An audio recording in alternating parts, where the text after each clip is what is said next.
बम बम बोल रहा है काशी हाजीपुर का अनीस वासी अनीस। जब भी आएगा तो कुछ न कुछ खास चीजों को आपको दिखाएगा ही। आज तारीख क्या है शायद आपको पता होगा, लेकिन आज जो है दिन वो पीला दिन है। सर ये पीला दिन क्या है सर?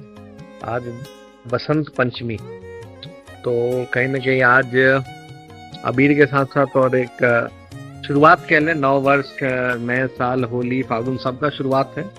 और हिंदू मान्यता के हिसाब से आज बहुत शुभ दिन है। कोई भी नया काम, नया कुछ भी उद्घाटन हो, प्रतिष्ठान हो, कुछ भी बोलते, नई शुरुआत का दिन है आज। क्या आप क्या नई शुरुआत कर रही है बताइए? बस वही यूजीसी के ऊपर चाह रहे थे कि यूजीसी शायद कुछ गलत हो गया है। तो आप इतनी सुबह सुबह अगर आप कह रहे हैं कि गलत हो गया तो जरूर मुझे भी लगता है कि गलत है। देखिए, यूजीसी समझने का फेर है और समझना जरूरी है जी। मैं आपको आपके सारे दर्शकों को ये बता दूं कि बहुत लोगों को ये नहीं पता कि यूजीसी की नई गाइडलाइन है क्या और उसमें दिक्कत क्या है। प्रॉब्लम ये नहीं है कि यूजीसी ने गाइडलाइन लाई, 2012 में भी यूजीसी ने गाइडलाइन लाई थी और पिछले साल अभी भी ड्राफ्ट है, वो अभी पारित नहीं हुआ है। 25 में जो फरवरी में जो ड्राफ्ट था उसमें कुछ चीजें थी जो सही थी, तब तक इसका विरोध नहीं हो रहा था। लेकिन जैसे ही उसमें से उस चीजों को हटा दिया गया, वहां से फाइनल ड्राफ्ट में विरोध शुरू होना गया। अब देखिए दिक्कत क्या है कि यूजीसी में हुआ क्या है। यूजीसी में क्लॉज है कि कोई भी एलिगेशन, अगर फॉल्स एलिगेशन की इंक्वायरी होती, जो पहले वाले ड्राफ्ट में था, यानी पिछले साल के फरवरी वाले ड्राफ्ट में था, कि अगर कोई झूठा आप एलिगेशन लगाता है, आपके करियर के साथ खेलने का प्रयास करता है, तो उसकी एक इंक्वायरी कमेटी और वो इंटेंट पे साबित होता। अब ये फीलिंग पे है। अब इस बात को समझिए, इंटेंट और फीलिंग समझने की जरूरत है कि अभी जो गाइडलाइन है इसमें महज अगर आपको हमने, अच्छा ये सिर्फ छात्रों के लिए नुकसान नहीं है, सबसे बड़ी बात क्या है कि जितने शिक्षक वर्ग है या संस्थान है या एजुकेशनल इंस्टीट्यूशन है उनके लिए। इस खबर के प्रायोजक हैं आरुष गार्डन, हरिहर नाथ मंदिर रोड स्थित। शादी, ब्याह, बर्थडे हो या एनिवर्सरी, हर खुशी का परफेक्ट वेन्यू आरुष गार्डन, जिसके ओनर है अधिवक्ता अवधेश कुमार सिंह। ये तो सबसे बड़ी गाइडलाइन है। उसका छोटा सा एग्जाम्पल है कि जब भी आप इतिहास पढ़ाते हैं या कुछ भी पढ़ाते हैं तो समाज की जो व्यवस्था बनी है, जैसे आप क्षत्रिय हैं तो कहा जाता है कि आप लड़ने के लिए या तमाम गरीबों के लिए, तमाम उसके लिए आपका इतिहास रहा है, आपने बहुत कुछ किया है इस देश के लिए, आपने कुर्बानी दी है, आपने अंग्रेजों से लड़ा है, आपने मुगलों से लड़ा है, और आपने जगह, जमीन, संपत्ति और उन सबसे बड़ा बलिदान भी आपने दिया, आपकी समाज की महिलाओं ने दिया है। अब यही बात अगर कोई शिक्षक कह दे कि जो व्यवस्था बनी है, वर्ण व्यवस्था में, ये क्षत्रिय हैं, इनको लड़ना है, कोई है जिनको बाल काटना है, ये है वो है, अगर वो पढ़ाने के क्रम में अगर ये शब्द का इस्तेमाल कर ले और वहां किसी की भावना आहित हो जाए, अगर कह दे कि गांव में एक पंडित जी थे, छोटा सा एग्जांपल है, हमारे भैया बहुत देते हैं, और वो गए और सुबह उन्होंने एक समाज वर्ग से बाल कटाया। अब उस समाज वर्ग का आप नाम नहीं ले सकते क्लासरूम में।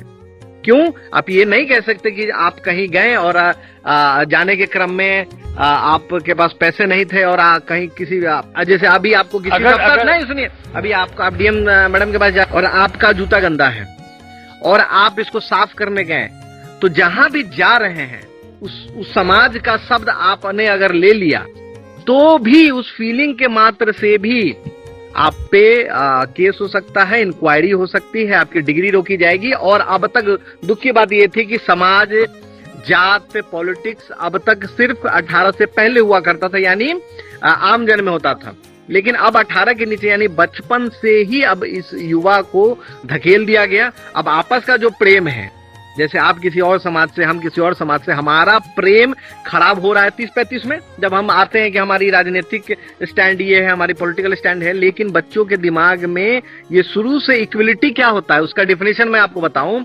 आपने गलत छेड़ दिया आज आपने मुझे। इक्वलिटी का डिफरेंस ये है कि सबको सामान्य करना है। अब ईश्वर ने अगर हमें 2 आंख 2 पैर बना के भेजा है, तो भाई कौन सी मशीन ने ये बताया है कि आपका पैर मजबूत है और हमारा पैर कमजोर है? पवन जी एक चीज मैं पूछूंगा, प्लीज जवाब देंगे? हाँ बोलिए। अगर आपके लिए या जिस चीज के आपने बताया कि अगर वो आप जब जूता साफ करवा रहे हैं या फिर बाल बनवा रहे हैं तो उस समुदाय के बारे में बात नहीं कर सकते हैं। अगर उस समुदाय के लोग राजपूत के बारे में बात करें, क्षत्रिय के बारे में बात करें, तो क्या वो क्षम्य हैं? हाँ, ना उनके गाइडलाइन के हिसाब से तो वो कुछ भी करे। बात है कि यहाँ छात्रों की बांटने की राजनीति हो रही है और आप बराबर करने के चक्कर में एक विशेषाधिकार दे रहे हैं जिसका दुरुपयोग पूर्व में भी होते आया है, जिसका बहुत बड़ा एग्जाम्पल है कि जब भी कोई कानून बनता है तो दोनों पहलू को देखा जाता है कि इसका दुरुपयोग कितना होगा। तो पूर्व में अभी क्या है कि 18 से पहले भी अगर किसी ने ये फीलिंग करने के मात्र से कह दिया कि इसने हमें भेदभाव से देखा है, तो पहले इंटेंट होता था कि हाँ इसके बोलने का क्या मकसद है, इसके व्यवहार करने का क्या है, उसकी इंक्वायरी होती थी। वो तमाम कॉलेज और यूनिवर्सिटी में आज भी हुआ है, उसके लिए एक अलग सेल बनाया गया है। लेकिन ये डिसाइड कौन करेगा, तो वो उसकी कमिटी थी। अभी क्या ये फीलिंग पे है कि अगर आपने मान लिया और वो झूठा ही लिया तो भी उस बच्चे का भविष्य बर्बाद हो जाएगा। और इस देश में तुष्टीकरण की राजनीति हो रही है। बच्चों के बीच में अगर ये भावना आ जाएगी कि हम ये हैं और वो है, ये कौन सा डेफिनेशन है। और मैं कहता हूं कि सरकार की बात कर ले, जितने अधिकारी ने जिस भी कमरे में बंद करके ये गाइडलाइन, उनको ये बताए कि इक्विलिटी का डेफिनेशन हमें बताएं कि सामान्य करना है। तो ये सामान्य करने के चक्कर में, जहां मैंने एक छोटा सा एग्जांपल दिया कि भगवान ने हमें 2 आंख 2 पैर 2 कान दिए हैं, तो ये कौन सा इंसानों ने ये बता दिया कि भाई हमारे पैर मजबूत है और आपका कमजोर है, और हमने मान लिया कि आपका कमजोर है, आपको हमने एक और पैर दे दिया, अब आप 3 पैर से दौड़ेंगे और हम 2 पैर से दौड़ेंगे, प्लस आपके पास आरक्षण जैसी कई सुविधाएं हैं तो वो 4 पैर हो गया। तो आप 4 पैर से दौड़ रहे हैं और हमारे बच्चे 2 पैर से दौड़ रहे हैं। अगर करना ही है वाकई, मैं कहता हूं आपके तमाम दर्शकों को ये सब भूल जाइए, यूजीसी का विरोध वो जो भी करना कीजिए। एक बहुत अच्छी पहल हो रही है बिहार में कि आयोग ने 37 से बढ़ाकर पुरुषों के लिए, जितने भी पुरुष वर्ग है उनको मैं ये कहना चाहता हूं कि 37 से बढ़ाकर 40 का प्रस्ताव दिया है बिहार सरकार को।